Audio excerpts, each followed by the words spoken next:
आंगिकं भुवनं यस्य वाचिकं सर्ववाङ्मयम् आहार्यं चन्द्रतारादि त्वं नमः सात्विकं शिवम्। गुरुर्ब्रह्मा गुरुर्विष्णु गुरुर्देवो महेश्वर गुरुर्साक्षात् परब्रह्म तस्मै श्री गुरुवे नमः। तस्मै श्री गुरुवे नमः। तस्मै श्री गुरुवे नमः। नमस्ते एवरीवन, मैं वैशाली वैद्य, को फाउंडर ऑफ डांसपिरेशन, आप सबका तहे दिल से स्वागत करती हूँ। जैसे कि आपने हमारे फर्स्ट एपिसोड में देखा कि डांस और साइंस एक दूसरे से कैसे रिलेटेड है, तो आइए अभी इसी बात को हम आगे लेकर जाते हैं और हमारे इस एपिसोड में समझते हैं कि मुद्रा और साइंस एक दूसरे से कैसे जुड़े हैं। मुद्रा यानी क्या? मुद्रा यानी हाव भाव। हम अपनी बातचीत और सोच को और बेहतर तरीके से समझाने के लिए मुद्रा का उपयोग करते हैं। दोस्तों, हम अपनी डेली कम्युनिकेशन में 70% फिजिकल कम्युनिकेशन का उपयोग करते हैं। कम्युनिकेशन के लिए हम अलग अलग चिन्ह, सिंबल और अपने जेस्चर्स का उपयोग करते हैं।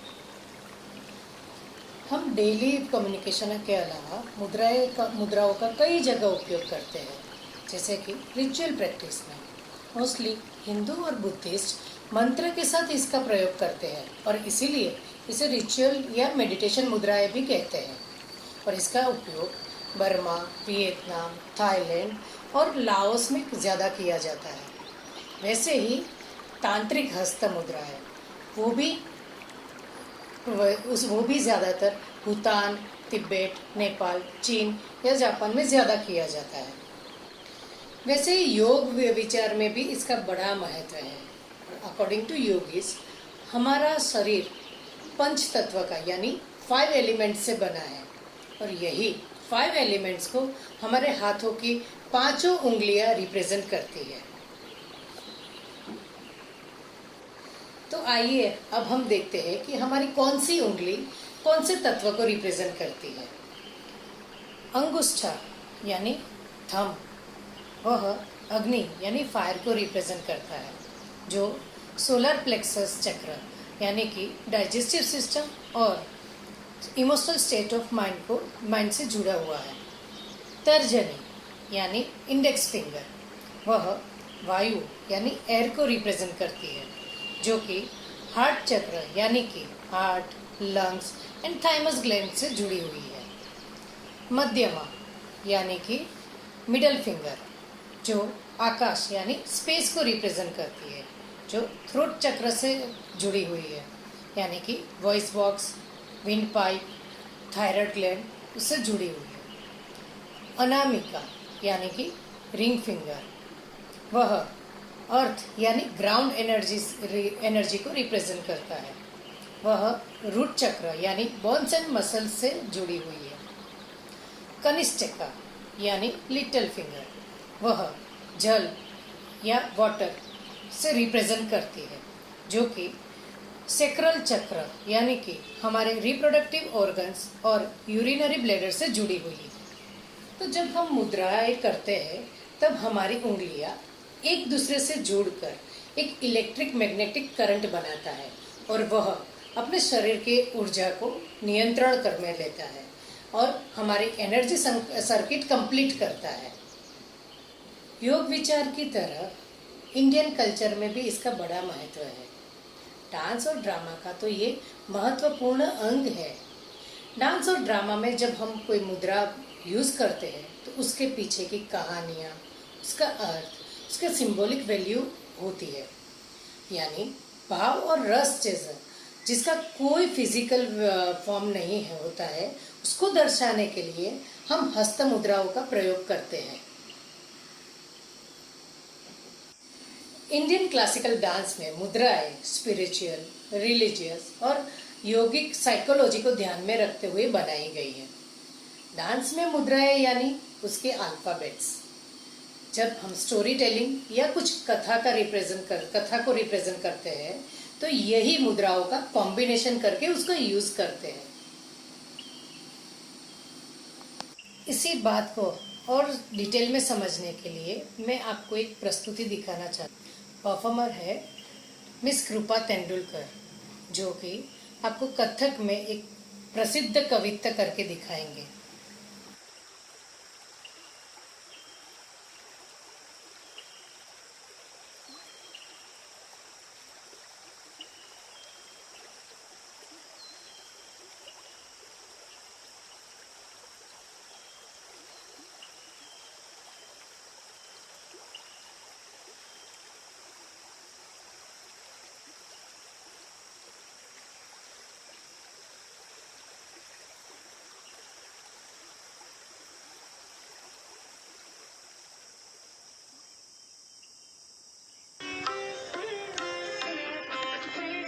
धिन धिन धागे तिरकिट तूमना कत्ता धागे तिरकिट संग मेले ग्वाल बाल नटनागर नंदलाल गोवर्धन जात है सखिया सब उमंग भरी गिरिवर की पूजा करत नादिक दिक नादिक दिक थो दिक दिक थो दिक दिक त्राम तथे ताते दिक दिक थई त्राम तथे ताते दिक दिक थई आनंद मनावत है इंद्रदेव कोप करत सननन पुरवाई चलत धड़ धड़ बादल गरजत धाकड़ तक धाक धुमकड़ तक धाकड़ धुमकड़ धाकड़ धुमकड़ तड़ तड़ बिजली चमकत ता ता तकिट ता तकिट ता ता तकिट ता तकिट बरसत मूसला धारा सखिया सब बही जा कृष्ण चंद्र गोवर्धन नख पे उठाए लेत ब्रज को बचाए लेत देव ऋषि आकाश से फूल बरसावत है नारायण नाच गाए कृष्ण को रिझावत है नादिक दिक नादिक दिक थो दिक दिक थो दिक दिक ताम ता थे ता दिक दिक थे ता थे नादिक दिक नादिक दिक थो दिक दिक थो दिक दिक ताम ता थे ता दिक दिक थे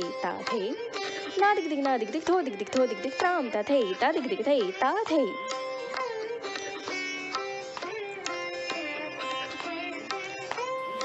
देखा दोस्तों कि हम अलग अलग मुद्राओं का उपयोग करके कैसे एक स्टोरी को प्रस्तुत कर सकते हैं। सबसे पहले मुद्राओं का उल्लेख नाट्य शास्त्र में हुआ था। नाट्य शास्त्र जो कि डांस और ड्रामा के फील्ड में सबसे ज़्यादा प्रभावशाली रहा है।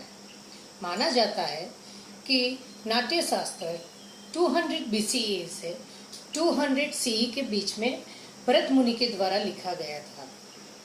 उसके बाद उसके ऊपर सबसे पहली प्रैक्टिकल बुक जो कि अभिनय दर्पण है, वह नंदकिशोर जी ने लिखी थी। वह बुक डांस में रही टेक्निक और हस्त मुद्राओं को ही ध्यान में रखकर लिखी गई थी। तो दोस्तों आज बस इतना ही। अब तक तो आप समझ ही चुके होंगे कि मुद्रा का अपनी डेली लाइफ में कितना महत्व है, और अभी तो हमने यात्रा से शुरू की है। तो आगे जानकारी के लिए हमारे साथ बने रहिए। धन्यवाद।